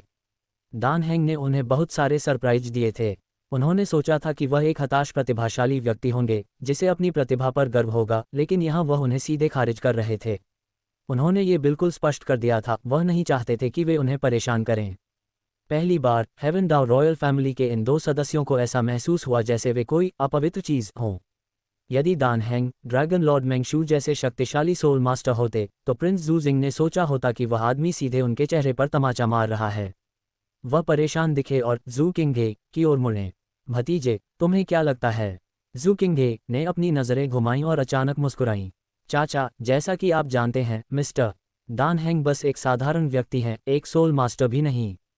यदि हम चूंकि उनके अपने अंकल स्नेक स्पीयर को इतनी बुरी तरह पीटा गया था तो जाहिर है उन्हें हेवेनडाउ रॉयल फैमिली को भी इस झमेले में घसीटना था। प्रिंस जू जिंग की आंखें चमक उठीं। आह भतीजे, तुम सच में बुद्धिमान हो। मैं सहमत हूँ मिस्टर दान हेंग के मन में अपनी प्रतिभा दिखाने की कुछ इच्छा जरूर होगी। यदि हम उन्हें हेवेनडाउ सिटी ले जाते हैं और उन पर धन और उपाधियों की वर्षा करते हैं, मुझे विश्वास नहीं होता कि वह हमें बार बार मना करते रहेंगे। प्रिंस जू जिंग ने इस बारे में जितना अधिक सोचा, योजना उतनी ही व्यवहारिक फीजिबल लगने लगी। जू किंगे ने बार बार सिर हिलाया और सोचा, मूर्ख, तुम आगे बढ़ो और उस जाल में कदम रखो, मेरे पास इससे भी बेहतर योजना है। मिस्टर दान हेंग जैसे प्रतिभाशाली व्यक्ति के लिए ये शर्म की बात होगी यदि वह मेरे सलाहकार एडवाइजर न बने। कैरेज के अंदर जैसे ही दान हेंग ने प्रवेश किया, एक मीठी खुशबू उनकी नाक में भर गई। अंदर तीनों महिलाएं अद्भुत सुंदरियां थीं। यहाँ तक कि जी जी, जिन्हें दान हेंग मानसिक रूप से अस्थिर मानते थे, बाहर होने पर एक पूर्ण मोहिनी एन्चांट्रेस थीं। उनके शरीरों से एक सुखद सुगंध आ रही थी जो पूरे कैरेज में व्याप्त थी। दान हेंग ने अंदर कदम रखा और तुरंत गु युइना की ओर देखा। गु युइना ने जल्दी से जीजी की ड्रेस नीचे की ताकि उनकी शर्माती हुई जांघें ढक सकें, फिर जीजी के कंधों को पकड़ लिया और उसे अपने सामने एक ढाल शील्ड के रूप में इस्तेमाल किया। वह दान हेंग के खिलाफ साजिश रचते हुए पकड़ी गई थी और अब वह दोषी महसूस कर रही थी। जीजी दर्द में अपना पैर सहलाते हुए फटी आंखों से ऊपर देखने लगी। ब्रदर इन लॉ, आपको क्या हुआ है? उसने अनिश्चितता से पूछा। दान हेंग ने उसे नज़रअंदाज किया और थोड़ा भौहें सिकोड़ते हुए अपनी नज़र गु युइना की ओर घुमाई। तुमने उन्हें वे बातें क्यों बताईं? दान हेंग खुश नहीं थे। यदि वे बातें फैल गईं और स्पिरिट हॉल को पता चल गया तो वह शांति से रहने के बारे में भूल सकते थे। स्पिरिट हॉल का प्रभाव पूरे डोलो कॉन्टिनेंट पर फैला था, यहाँ तक कि दूर दराज के गांव भी उनकी पहुंच में होंगे। उनकी तलाश से छिपने की कोई जगह नहीं थी, और दान हेंग ने चलते फिरते जो बातें कही थीं वे निस्संदेह स्पिरिट हॉल का प्रतिशोध रिटेलिएशन लेकर आएंगी। गु युइना थोड़ा पीछे हट गईं, अपने होंठ चबाते हुए। दान हेंग को इस तरह देखकर वह थोड़ा डर महसूस किए बिना नहीं रह सकीं। क्या उनके पति वास्तव में उनसे नाराज थे? क्या वह अब भी उन्हें माफ करेंगे? उन्होंने इस मुद्दे को पूरी तरह से नज़रअंदाज कर दिया था। उन्होंने पहले ही उनके लिए खतरा पैदा करने की कोशिश छोड़ दी थी। उनका इरादा सौम्य तरीकों का उपयोग करने का था, लेकिन किसने सोचा था कि उनके कार्यों से इतनी बड़ी समस्या खड़ी हो जाएगी। गु युइना स्थिर बैठी रहीं, उनकी आंखें लाल हो गईं। जी ने महसूस किया कि कुछ गलत है। उसने अपना सिर घुमाया और गु युइना को रोने की कगार पर देखा। उस पल उसकी भौहें गुस्से में तन गईं। उनकी लॉर्ड को परेशान करने की उसकी हिम्मत कैसे हुई? भले ही उसे मरना पड़े, वह उनका बचाव करेगी। चटाक, जी ने अपनी जांघ पर हाथ मारा और दान हेंग को घूरने लगी। उसका चेहरा गुस्से से लाल हो गया। तुम क्या घूर रहे हो? दान हेंग ने उसकी ओर देखा और जी की सारी बहादुरी तुरंत हवा हो गई। ब्रदर इन लॉ, सिस्टर से नाराज मत होइए। अचानक जी के हाव भाव बदल गए। वह नीचे झुकी, उसका ऊपरी शरीर लगभग उसके पैरों पर मुड़ गया और वह दान हेंग की गोद में लेट गई। उसकी नम आंखों ने याचना के साथ उनकी ओर देखा। उसने अपने आकर्षण चार्म का इस्तेमाल किया, हथेली जैसा छोटा चेहरा, जेड जैसी सफ़ेद त्वचा और ऐसी मोहक आंखें जो किसी की रूह चुरा सकें। ये ड्रैगन क्लैन का समर्पण का संकेत भी था, ठीक वैसे ही जैसे कोई कुत्ता जमीन पर लेट जाता है, पूर्ण आत्मसमर्पण व्यक्त करता है। इसका मतलब था, आप जो चाहें कर सकते हैं, बस नाराज होना बंद करें। तुम क्या कर रही हो? दान हेंग ने भौहें सिकोड़ीं। जी ने पलकें झपकाते हुए उनकी ओर देखा। मैं बस चाहती हूं कि ब्रदर इन लॉ शांत हो जाएं। दान हेंग का मुंह थोड़ा फड़क उठा। यह अनुचित इनअप्रोप्रिएट छोटी साली। चैप्टर समाप्त। Dolo, Dan Heng just want to avoid trouble, Gu Yuina pursues. Chapter 77 Have to move. दान हेंग थोड़े नाराज थे। गु युइना घबरा गई थीं और पिछले कुछ दिनों से बहुत सावधानी से व्यवहार कर रही थीं। उन्होंने दान हेंग के लिए खाना बनाने की पहल भी की। खैर, अधिक सटीक रूप से कहें तो उन्होंने हेवेनडाउ इंपीरियल फैमिली से खाना मंगवाया और उसमें थोड़े बदलाव किए। उन्हें सच में डर था कि कहीं दान हेंग गुस्से में उन्हें छोड़ न दें। हालांकि उन्होंने पहले ही दान हेंग की सच्ची भावनाओं की पुष्टि कर ली थी कि उनके मन में उनके लिए भावनाएं थीं। लेकिन एक गलतफहमी के कारण पति पत्नी के रूप में उनके रिश्ते को नुकसान पहुंचा था। यदि इससे उनका बंधन टूट जाता तो गु युइना को समझ नहीं आता कि वह कहाँ जाकर रोएंगी। चिंता से घिरी हुई उन्होंने यहाँ तक सोच लिया कि क्या उन्हें हेवेनडाउ रॉयल फैमिली का पूरी तरह सफाया कर देना चाहिए। हर बार जब उनके मन में ऐसा विचार आता तो उनसे एक हल्की किलिंग इंटेंट निकलती, जिससे प्रिंस जूजिंग और अन्य लोगों को अचानक छींकें आने लगतीं। बेशक गु युइना जानती थीं कि जो होना था वह हो चुका था। अब तक खबर शायद टियनडाओ एम्पायर तक पहुंच चुकी होगी। भले ही वह सभी गवाहों को खत्म करना चाहती, लेकिन अब बहुत देर हो चुकी थी। उस दिन काफिला कॉन्वॉय स्टालुओ एम्पायर के क्षेत्र से बाहर निकल गया और दोनों महान साम्राज्यों के बीच के बफर जोन से होकर गुजरा। शाम तक काफिला आराम करने के लिए रुक गया। उनकी वर्तमान गति के अनुसार वे अगले दिन तक छोटे शहर पहुंच जाएंगे। जब बाकी सब आराम कर रहे थे, गु युइना और जीजी काफिले से निकलकर अंधेरे जंगल में टहलने लगीं। गु युइना आगे चल रही थी, उनके चेहरे पर गंभीरता थी। पिछले कुछ दिनों में वह बहुत अधिक चिंतित और तनाव में थीं। जीजी पीछे पीछे चल रही थी और गु युइना की खोई हुई आकृति को देख रही थी। जब उसने देखा कि गु युइना एक उभरी हुई पेड़ की जड़ से टकराकर लगभग गिरते गिरते बची, तो वह खुद को रोक नहीं पाए और धीरे से बोली, सिस्टर, आप अपनी तरह व्यवहार नहीं कर रही हैं। वह दौड़कर आगे बढ़ी और गु युइना की बाँह पकड़ ली। गु युइना जीजी की बात सुनकर क्षण भर के लिए स्तब्ध रह गईं और फिर उनके चेहरे पर एक कड़वी मुस्कान आ गई। दान हेंग से शादी करने के बाद से वह बहुत बदल गई थीं। उनका दिल पूरी तरह से उनसे जुड़ा हुआ था। ये सिर्फ सालों तक उन्हें साए से देखने की बात नहीं थी। जब वह दो हिस्सों में बंट गई थीं और उन्होंने दान हेंग को अपनी जान बचाने के लिए आगे आते देखा था, तब से उनकी छवि उनके दिल में गहराई से अंकित हो गई थी। गु युइना ने धीरे से अपना सिर हिलाया और मुस्कुराई। जीजी, तुम नहीं समझोगी।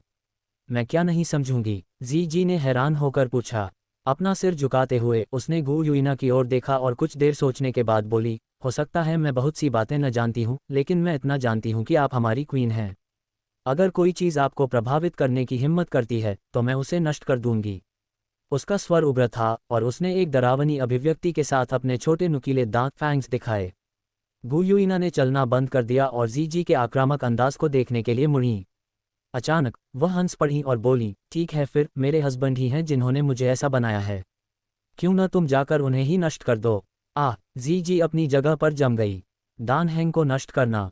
वह तो बस शेखी बघार रही थी। उसने अपनी जान गंवाने के लिए इतनी लंबी उम्र नहीं जी थी। उस अजूर वाटर ड्रैगन का एक हमला और उसे सीधे स्वर्ग भेज दिया जाएगा। जीजी का चेहरा लाल हो गया। थोड़ा हिचकिचाने के बाद वह बुदबुदाई, सिस्टर, वह आदमी दान हेंग सच में बहुत शक्तिशाली है, लेकिन मैं उससे बिल्कुल भी नहीं डरती या ऐसा कुछ नहीं है। बात बस इतनी है कि उनका खाना वाकई बहुत अच्छा है। अगर आप जिद करती हैं कि मैं उन्हें खत्म कर दूं, उफ। मेरा मतलब है, मैं डरी हुई नहीं हूं, लेकिन कठिनाई का स्तर थोड़ा ऊंचा है। अपना सिर खुजलाते हुए जीजी ने दान हेंग पर हमला करने में अपनी सफलता की दर की कल्पना की। अपनी बुद्धिमत्ता के साथ उसे जल्दी ही जवाब मिल गया। संभावना 0% थी। हाँ, वह मर जाएगी। जीजी की उलझन भरी अभिव्यक्ति देखकर गु युइना अचानक हंस पड़ी। ठीक है, मैं बस तुम्हें चिढ़ा रही थी, जीजी। चिंता मत करो, मैं ठीक हूँ, गु युइना ने कहा और उन्हें वास्तव में बहुत बेहतर महसूस हुआ। यदि वह सोल बीस्ट्स को पुनर्जीवित करना चाहती थीं और उनकी महानता को बहाल करना चाहती थीं, तो उन्हें दान हेंग की शक्ति पर भरोसा करना ही था। उसके लिए वह इतनी आसानी से हार नहीं मान सकती थीं। उनके पति उनसे नाराज थे। अगर वह कुछ और बार मासूमियत एक्टिंग क्यूट दिखाएंगी तो क्या सब कुछ ठीक नहीं हो जाएगा? गु युइना को ऐसा कहते सुनकर जीजी ने आखिरकार राहत की सांस ली। उसे दान हेंग से लड़ने के लिए कहना, उस राक्षस के खिलाफ जाने के लिए उसे पागल होना पड़ेगा।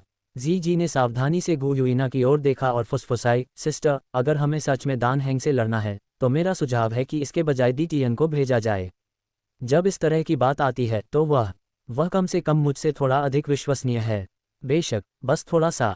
जीजी ने अपनी उंगलियों को एक साथ भींचा, उनके बीच केवल एक नाखून के बराबर जगह छोड़ी। अछून एक हु स्टालुओ सिटी की सीमा पर डीटीएन ने अभी अभी प्रिंस जू का रास्ता रोका था जब उसे अचानक छींक आ गई।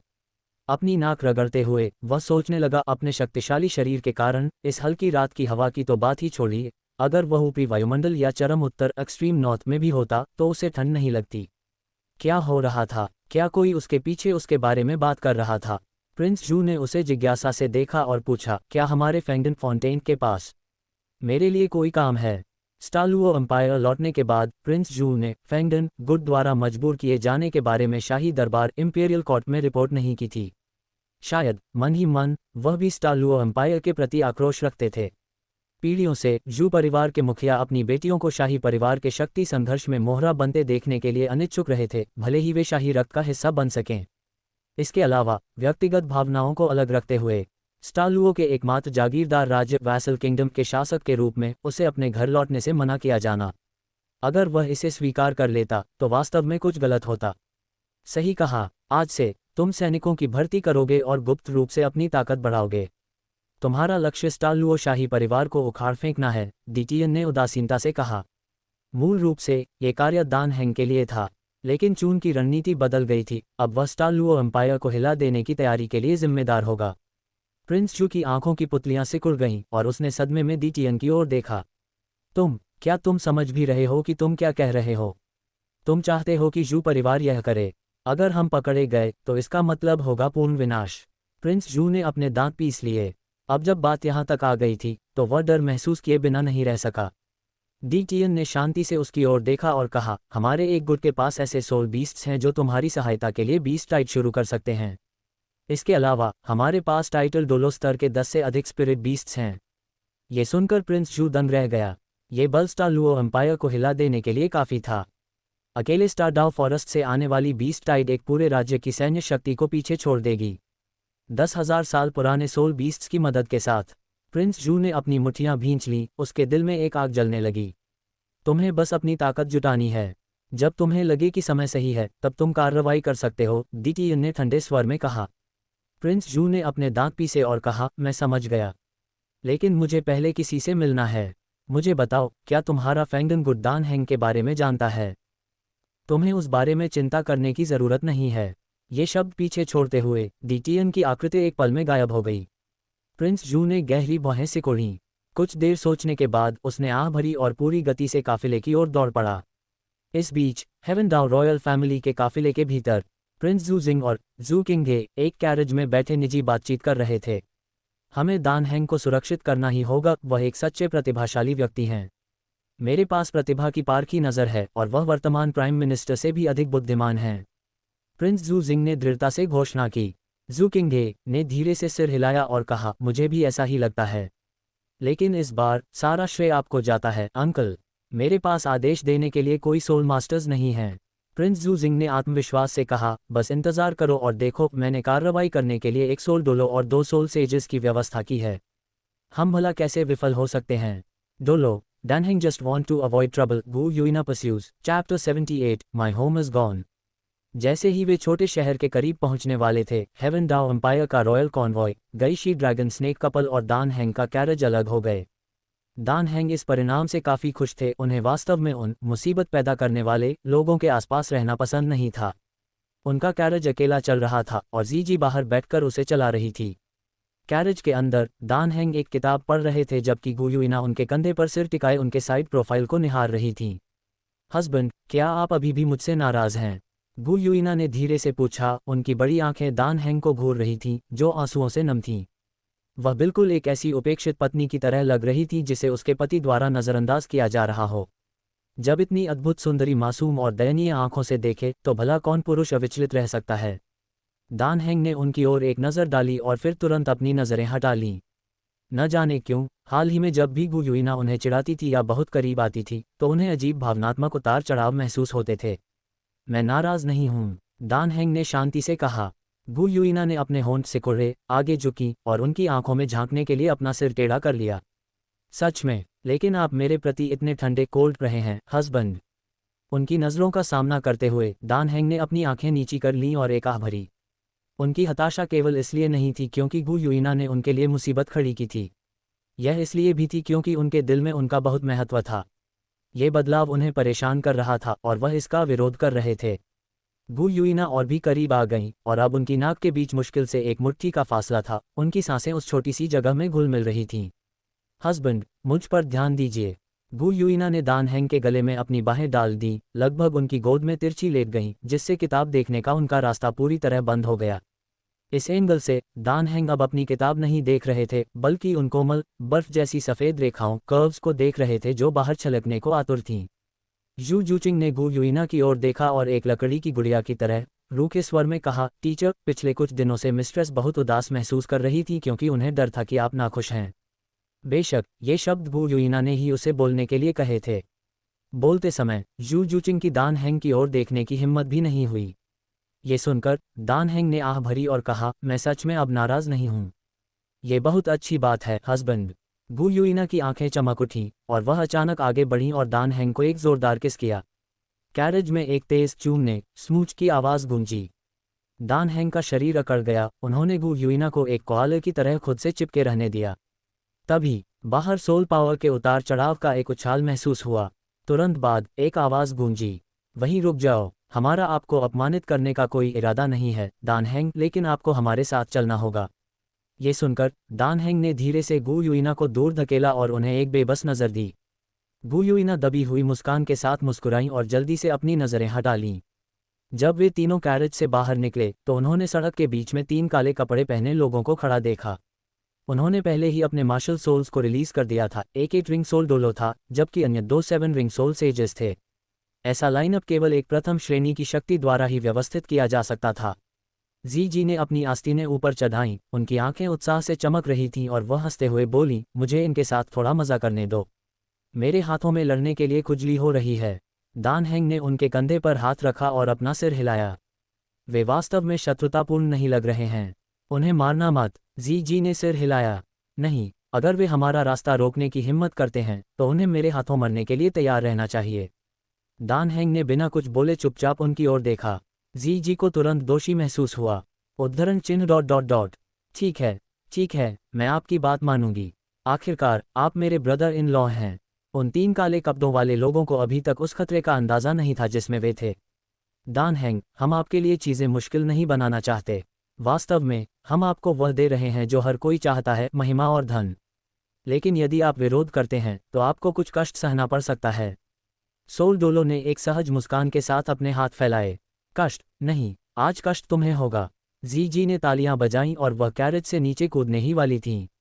रुको, दान हैंग ने अचानक जी का टखना एंकल पकड़ लिया।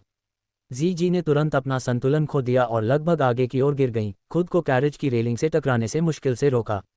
रेलिंग पर लेटे हुए वह पीछे मुड़ी और हताशा में दान हैंग को घूरने लगीं। आप क्या कर रहे हैं? कोई और आ रहा है। तुम्हें हस्तक्षेप करने की ज़रूरत नहीं है, दान हैंग ने शांति से कहा। मेरी मस्ती खराब करने की हिम्मत किसकी हुई? जी ने गुस्से में अपने दांत पीसे। एक दूर के उपवन ग्रोव में प्रिंस जू जिंग और जू किंगे ये दृश्य देख रहे थे। एक सोल डोलो और 2 सोल सेजेस, ऐसा कोई रास्ता नहीं है कि दान हैंग इस दबाव में बात न माने। प्रिंस जू जिंग गर्व से मुस्कुराए। जू किंगे भी मुस्कुराईं। वे तीनों प्रिंस जू जिंग के सबसे वफादार अधीनस्थ सबऑर्डिनेट्स थे। यदि उन्हें दान हैंग की महिलाओं द्वारा मार दिया जाता तो इससे प्रिंस जू जिंग का प्रभाव काफ़ी कम हो जाता। किंगे, तुम्हें क्या लगता है दान हैंग क्या करेंगे? एक बार जब वह अधिकार की शक्ति का गवाह बनेंगे तो वह इसके प्रति समर्पित हो जाएंगे। वह सीढ़ी चढ़ेंगे और अंततः मेरी पूजा करेंगे। प्रिंस जू जिंग हंसे, जैसे उन्होंने भविष्य को पहले ही देख लिया हो। जब तक आप राजनीतिक क्षेत्र में प्रवेश नहीं करते, आप शक्ति को नहीं समझते। एक बार जब आप ऐसा करेंगे तो आप मेरी महानता को पहचान लेंगे। प्रिंस जू जिंग इस सपने को संजोए हुए थे। जू किंगे धीरे से हंसी। वास्तव में यदि दान हैंग हेवन डाओ एम्पायर की सेवा करते हैं तो हमारा राष्ट्र तेजी से फल फूल सकता है। शायद हम स्टार लुओ एम्पायर को भी पीछे छोड़ सकते हैं। ये तो निश्चित है, प्रिंस जू जिंग ने गंभीरता से कहा। जू किंगे फिर से मुस्कुराईं, लेकिन मन ही मन सोचा, इससे मेरे लिए दान हैंग को स्पिरिट हॉल के लिए हासिल करना और भी अनिवार्य हो गया है। उनके जैसी प्रतिभा हमारे पास होनी चाहिए। यह अफसोस की बात है कि उस मूर्ख महिला बीबी डांग ने उन्हें केवल इसलिए खारिज कर दिया क्योंकि वह एक सामान्य इंसान, नॉर्मल ह्यूमन है। अब मुझे उन्हें अपने नाम के तहत भर्ती करना होगा। उन्होंने कैरेज की ओर देखा और जी को खड़े होकर तालियां बजाते देखा। तुरंत उन्होंने अपना ध्यान केंद्रित किया। अगले ही पल दान हैंग ने अचानक जी का टखना पकड़ लिया, जिससे वह लगभग कैरेज से नीचे गिर गईं। अभी क्या हुआ? जू किंगे हैरान थीं। जल्द ही 2 आकृतियां तेजी से दूर से आती दिखीं। एक पुरुष और एक महिला, प्रत्येक के हाथ में एक लंबी छड़ी स्टाफ थी। एक सोल डोलो था, दूसरा सोल एम्परर। गई शी ड्रैगन स्नेक, ये दोनों पीछा क्यों नहीं छोड़ते? प्रिंस जू जिंग गुस्से में थे, हताशा में अपनी जांघ थपथपा रहे थे। जू किंगे भी नाखुश दिख रही थीं। जी बस कार्रवाई करने ही वाली थी, फिर भी इन दोनों ने हस्तक्षेप कर दिया। उन्होंने उनकी योजनाओं को बिगाड़ दिया था, लेकिन इससे ज्यादा कुछ नहीं बदलेगा। ड्रैगन स्नेक कपल को संभालने के लिए एक सोल डोलो और एक सोल सेज काफी होना चाहिए। बचा हुआ एक सोल सेज फिर भी दान हैंग को ले जा सकता है। प्रिंस जू जिंग ने विश्लेषण किया। जू किंगे ने धीरे से सिर हिलाया, लेकिन उनकी आंखों में चिंता की झलक थी। क्या चीजें वास्तव में उतनी ही आसानी से चलेंगी जैसा हमने सोचा था? सड़क पर गई she dragon snake couple carriage के सामने खड़े होकर उन 3 काले कपड़ों वाले लोगों का सामना कर रहे थे। ड्रैगन लॉर्ड मेंगशू ने उपहास किया, यदि आप दान हैंग को भर्ती करना चाहते हैं तो इसे सम्मान के साथ करें। ऐसे अपमानजनक तरीकों का उपयोग करना, मैं इसे बर्दाश्त नहीं करूंगा। सोल डोलो ने आह भरी। ड्रैगन लॉर्ड, आपको हस्तक्षेप क्यों करना चाहिए? हम दान हैंग को नुकसान नहीं पहुंचा रहे हैं। इसके अलावा यहाँ हमारे 3 लोगों के रहते आप हमें कैसे रोक सकते हैं? तो फिर मेरा साथ देने के बारे में क्या ख्याल है? अचानक एक नई आवाज गूंजी, जिसने सभी को चौंका दिया। चैप्टर समाप्त। Dolo, Dan Heng just want to avoid trouble, Gu Yuina pursues, Chapter 79 Heaven Dao City। तो फिर मेरा साथ देने के बारे में क्या ख्याल है? अचानक एक परछाई तेजी से वहां पहुंची। उसने कैरेज के सामने का रास्ता रोक दिया और गई शी ड्रैगन स्नेक कपल के साथ खड़ा हो गया। ये व्यक्ति कोई और नहीं बल्कि प्रिंस जू था, जो स्टार लुओ एम्पायर से पूरी गति से यहां पहुंचा था। एक ठंडी फुंकार के साथ उसने भी अपना मार्शल सोल और स्पिरिट रिंग्स रिलीज किए। 7 रिंग्स, एक स्पिरिट सेज। अब प्रिंस जू जिंग द्वारा भेजी गई सेना के लिए दान हैंग को जबरदस्ती ले जाना बिल्कुल असंभव था। गई शी ड्रैगन स्नेक कपल के पास एक मार्शल सोल फ्यूजन टेक्निक थी, जिसका अर्थ था कि वे कम से कम एक स्पिरिट डोलो और एक स्पिरिट सेज को रोक सकते थे। प्रिंस जू स्टार लुओ एम्पायर के एक शक्तिशाली स्पिरिट मास्टर के रूप में दुर्जय युद्ध शक्ति रखते थे। वह समान स्तर के स्पिरिट सेज को आसानी से रोक सकते थे, शायद कम समय में जीत भी हासिल कर लेते। इन परिस्थितियों में स्पिरिट डोलो केवल 2 स्पिरिट सेजेस के साथ पीछे हटने के लिए मजबूर था। क्यों? आप सभी इस बात पर क्यों अड़े हैं? ये तो भाग्य का रास्ता होना चाहिए था, आप इसे क्यों ठुकरा रहे हैं? तीनों स्पिरिट मास्टर्स बेबस दिखे। कई लोग प्रिंस जू जिंग का पक्ष पाने के लिए हाथ पांव मारते थे, इस उम्मीद में कि उनसे परिचय मिल जाए। फिर भी जब दान हैंग की बात आई, जो स्पष्ट रूप से सिर्फ एक साधारण युवक था, तो पता चला कि प्रिंस जू जिंग को भी इतने पापड़ बेलने पड़ रहे थे। ये देखकर वे झुंझलाहट महसूस किए बिना नहीं रह सके। प्रिंस जू ने उपहास किया, लोगों की अपनी महत्वाकांक्षाएं होती हैं। मिस्टर, दान हैंग के पास स्वाभाविक रूप से अपनी जीवन शैली है। आप क्या करने की कोशिश कर रहे हैं? उनकी इच्छा को जबरदस्ती बदलने की। तीनों स्पिरिट मास्टर्स हार मान गए और इसके बजाय गई शी ड्रैगन स्नेक कपल की ओर देखने लगे। गई शी ड्रैगन स्नेक, आप दोनों मजे हुए नायक हैं। निश्चित रूप से आप स्थिति समझते हैं। एक तरफ हट जाए और हम मेंग परिवार के आभारी रहेंगे। ड्रैगन लॉर्ड मेंगशू ठंडी हंसी हंसे। बकवास, क्या तुम इस बूढ़े को मूर्ख समझते हो? यदि तुम खून बहते हुए नहीं देखना चाहते तो यहाँ से दफा हो जाओ। और यदि हमारे जाने के बाद तुमने युवा मित्र दान हैंग पर हाथ उठाने की हिम्मत की, तो भले ही हमें हेवन डाउ सिटी को तहस नहस करना पड़े, हम इस मामले को ऐसे ही नहीं छोड़ेंगे। मेंगशू को अभी भी दान हैंग की दयालुता याद थी। 1 लाख साल पुराने सोल बीस्ट के सामने भी दान हैंग निडर रहे थे और अपने परिवार को बचाने के लिए अपनी जान जोखिम में डाल दी थी। ऐसी दयालुता का बदला चुकाने के लिए वह किसी भी शक्ति से नहीं डरेंगे। प्रिंस जू ने आगे कहा, तुम्हें मेरे मार्शल सोल को पहचान लेना चाहिए और मेरी पहचान तुम्हें स्पष्ट होनी चाहिए। मैं स्टार लुओ एम्पायर का प्रिंस जू हूँ। याद रखना मिस्टर, दान हैंग हमारे मित्र हैं।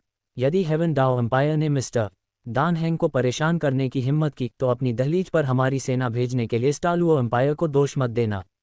प्रिंस जू ने ये शब्द एक खास उम्मीद के साथ कहे थे।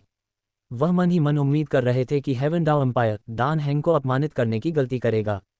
इस तरह जब दान हैंग वास्तव में किनारे पर धकेल दिए जाएंगे, तो शायद वह टाइटल डोलो के स्तर की अपनी शक्ति प्रकट कर दें। हेवन डाओ शाही परिवार के चेहरों के भाव देखना कितना सुखद होगा। मेंगशू ने प्रिंस जू पर एक हैरान नजर डाली। स्पिरिट मास्टर दुनिया और कुलीनता नोबिलिटी दोनों के दृष्टिकोण से प्रिंस जू का दर्जा अतुलनीय रूप से ऊंचा था, शायद शीर्ष 3 संप्रदायों सेक्ट्स के संप्रदाय प्रमुखों के बराबर नहीं, वह उनसे भी आगे निकल सकते थे। फिर भी वह दान हैंग का समर्थन करने के लिए आगे आए थे। युवा मित्र दान हैंग से यही उम्मीद थी। मेंगशू ने गहरा संतोष महसूस किया। प्रिंस जू जिंग द्वारा सौंपे गए तीनों स्पिरिट मास्टर्स का सिर चकराने लगा। भले ही उनमें अभी भी दान हैंग को पकड़ने की ताकत थी, लेकिन अब वे लापरवाही से काम करने की हिम्मत नहीं कर सकते थे। ठीक है, हम पीछे हटते हैं। तीनों स्पिरिट मास्टर्स बिजली की तरह वहां से गायब हो गए। प्रिंस जू दान हैंग की ओर मुड़े और हाथ जोड़कर अभिवादन किया। मिस्टर दान हैंग, वे कीड़े अब चले गए हैं। आप निश्चिंत रहें, वे आपको दोबारा परेशान नहीं करेंगे। दान हैंग ने धीरे से सिर हिलाया। बहुत बहुत धन्यवाद। प्रिंस जू मुस्कुराए और फिर बोले, दरअसल मैं विशेष रूप से आपको धन्यवाद देने के लिए यहाँ आया हूँ। आपकी वजह से मेरी बेटी को अब एक ड्रैगन की तरह ऊंची उड़ान भरने का अवसर मिला है। कृपया एक पिता के रूप में मुझे अपनी गहरी कृतज्ञता व्यक्त करने की अनुमति दें। इसके साथ ही प्रिंस जू ने अपनी मुद्रा सीधी की और दान हैंग के सामने गहराई से झुके। दान हैंग ने केवल एक हुम के साथ जवाब दिया। यू जूचिंग मेरी डिसाइपल है। ऐसी औपचारिकताओं की कोई आवश्यकता नहीं है। उस क्षण यू जूचिंग कैरेज से बाहर निकली। पहले दान हैंग की अनुमति मांगकर और उनका इशारा पाकर वह प्रिंस जू के सामने खड़ी हो गई। हालांकि वह उसके टीचर ही थे जो उसे शाही महल से बाहर ले आए थे, वह समझती थी कि उसके पिता ने हमेशा उसका समर्थन किया था। प्रिंस जू ने राहत भरी मुस्कान देने से पहले एक जटिल भाव के साथ यू जूचिंग की ओर देखा। उन्होंने यू जूचिंग के कंधे को थपथपाया और कोमल मुस्कान के साथ कहा, जूचिंग, अपने टीचर के मार्गदर्शन में अच्छी तरह अभ्यास करो। मेरा मानना है कि केवल अपने टीचर के साथ ही तुम अपनी नियति से मुक्त होने की आशा कर सकती हो। सिर्फ तुम्हारी ही नहीं, बल्कि तुम्हारी बहन की भी। प्रिंस जू की दिल को छू लेने वाली बातें सुनकर यू जूचिंग ने मजबूती से सिर हिलाया। वह भी अपने टीचर की महानता से अच्छी तरह वाकिफ थी। प्रिंस जू ने आगे कहा, तुम्हारा और मिस्टर दान हैंग का स्वभाव काफ़ी मिलता जुलता है। अब से हर बात में उनकी बात सुनना। मैं जानता हूं कि आप दोनों को अनावश्यक परेशानी पसंद नहीं है, इसलिए मैं और कुछ नहीं कहूंगा। अब मैं विदा लेता हूं। उन्होंने यू जूचिंग को एक आखिरी गहरी नज़र दी, जैसे उसकी छवि को अपने मन में अंकित करने की कोशिश कर रहे हों। फिर वह मुड़े और परछाई की तरह रात के अंधेरे में तेजी से गायब हो गए। यू जूचिंग ने उनकी आकृति को दूर गायब होते देखा और फिर चुपचाप कैरेज में लौट आए। मेंगशू हंसे, तो युवा मित्र दान हैंग की डिसाइपल वास्तव में स्टालुओ के जू क्लैन की बेटी है। इस संबंध के साथ मैं कल्पना करता हूं कि हेवेनडाउ शाही परिवार फिर से ऐसी रणनीति नहीं अपनाएगा। हम आपको और परेशान नहीं करेंगे। विदा। गई शी ड्रैगन स्नेक कपल हमेशा की तरह तेजी से दान हैंग से विदा लेकर नजरों से ओझल हो गए। जंगल में प्रिंस जू जिंग और जू किंगे ये पूरा दृश्य देखकर पूरी तरह दंग रह गए। दान हैंग का स्टालुओ के प्रिंस जू से क्या संबंध है? क्या दान हैंग ने गई शी ड्रैगन स्नेक परिवार को बचाया था? वे किसी जोंक की तरह उससे क्यों चिपके हुए हैं? प्रिंस जू जिंग गुस्से में पैर पटकने लगे, उनका चेहरा गुस्से से लाल हो गया था। जू किंगे भी समान रूप से निराश थीं। इन लोगों को बीच में क्यों पड़ना पड़ा? यदि उन्होंने हस्तक्षेप नहीं किया होता तो जीजी को उकसाने से प्रिंस जू जिंग की स्पिरिट मास्टर सेना कमजोर हो गई होती। अब कोई संघर्ष शुरू ही नहीं हुआ था। क्या हम वास्तव में बस देखते रहेंगे कि इतना बड़ा प्रतिभाशाली व्यक्ति हाथ से निकल जाए, हमारे द्वारा इस्तेमाल किए जाने में असमर्थ? प्रिंस जू जिंग ने गहरी सोच में डूबते हुए भौहें से कुढ़ीं।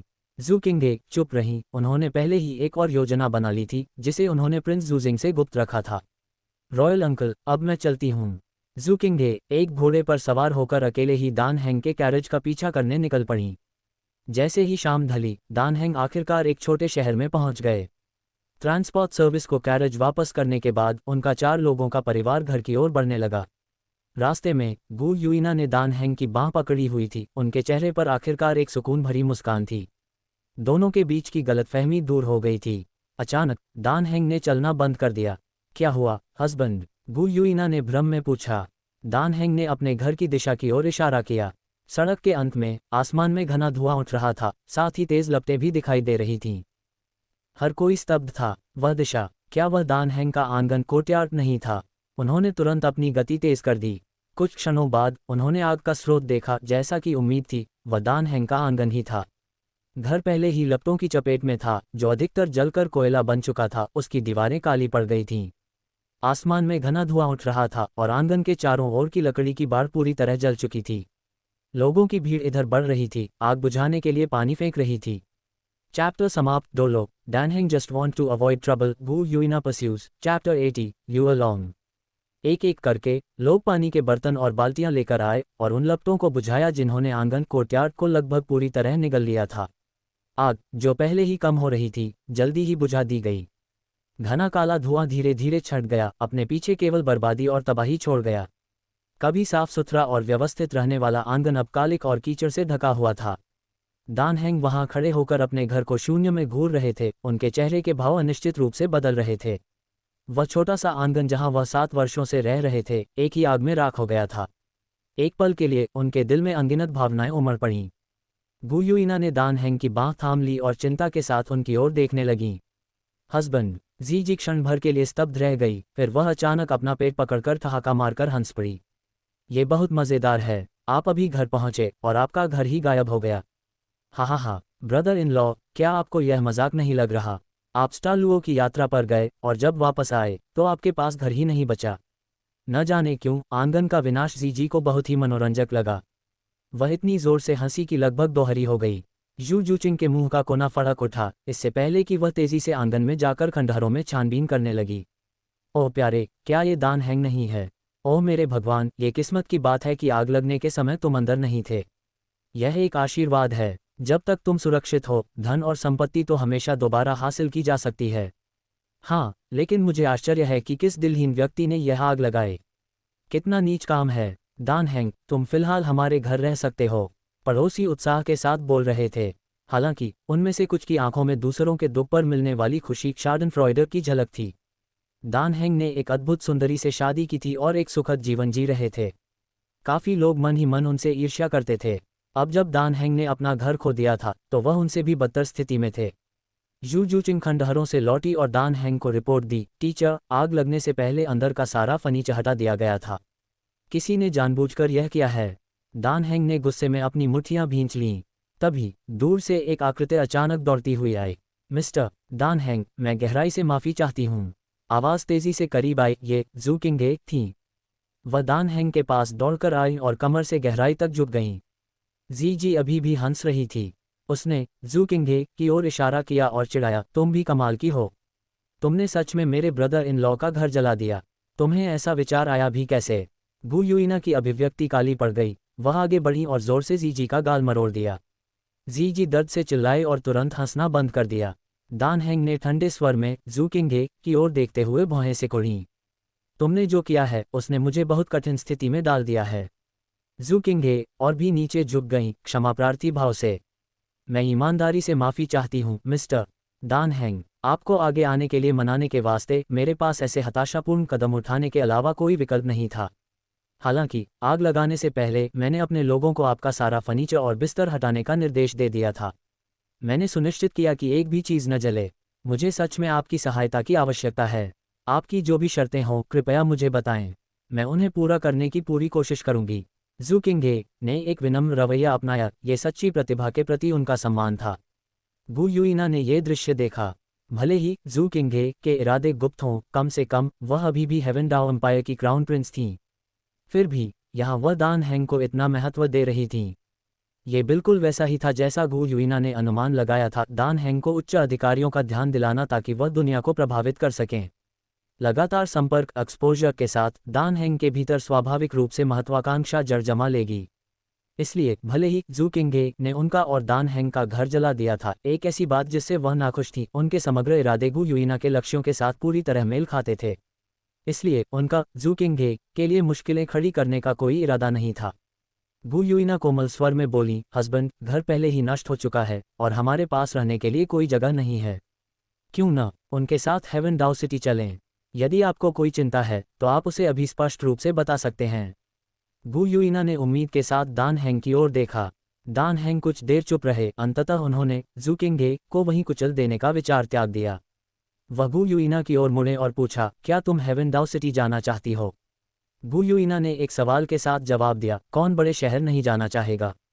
लेकिन हस्बैंड, कहावत है कि शादी के बाद हम अपने साथी का अनुसरण करते हैं। मैं कहाँ जाती हूँ इससे फर्क नहीं पड़ता, फर्क इससे पड़ता है कि मैं आपके साथ रहना चाहती हूँ। उन्होंने प्यार से दान हैंग की ओर देखा।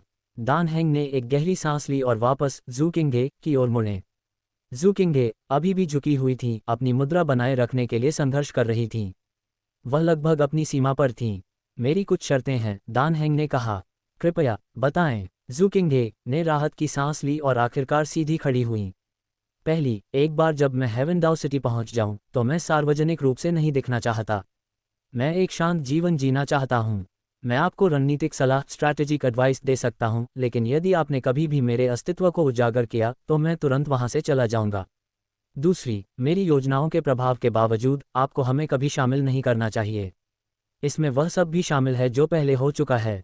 दान हेंग ने गंभीरता से बात की, यहाँ तक कि वह खुद भी पूरी तरह से नहीं समझ पा रहे थे कि अभी क्या हुआ था। लेकिन जब गु युइना ने हेवन दाओ सिटी जाने की इच्छा व्यक्त की तो उन्होंने किसी तरह सहमति दे दी थी। गु युइना तुरंत बेहद खुश दिखीं। वह दान हेंग की बाँह से कसकर चिपक गईं और अपना कोमल शरीर उनसे सटा दिया। हस्बैंड, आप सबसे अच्छे हैं। जू किंगे तुरंत सहमत हो गईं। वास्तव में वह यही चाहती थीं। यदि वह दान हेंग को सीधे एम्परर जू ये के सामने पेश करती तो उनकी प्रतिभा का लाभ उठाने की उनकी क्षमता कम हो जाती और सारा श्रेय दान हेंग को चला जाता।